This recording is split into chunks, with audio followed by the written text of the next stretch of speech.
In this video, I will show you how to get Frostpine in LEGO Fortnite. So let's jump straight into it. So in order to get Frostpine, it's actually quite easy to do. The first thing you're going to want to do is open up the map, and what you want to do is locate an area which is snowy and cold. So for example, over here.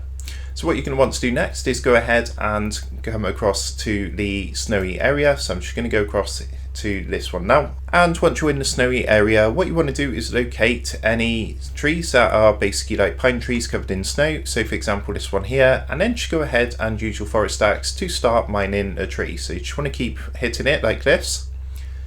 And eventually what's going to happen is when you fully chop down the tree, you're going to see that you're going to obtain Frostpine. So you can see this here, Frostpine, so you can just go ahead and collect your Frostpine like that.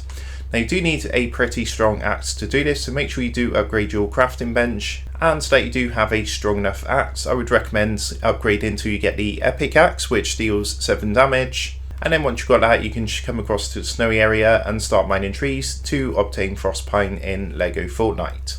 So I hope this quick tutorial helped you out today, and if this did help you out, I would really appreciate it if you was to consider dropping down below the video, leaving a like, and also subscribing to the channel. With that being said, I just want to take a minute to thank you guys for watching this quick tutorial, and I will see you in the next video.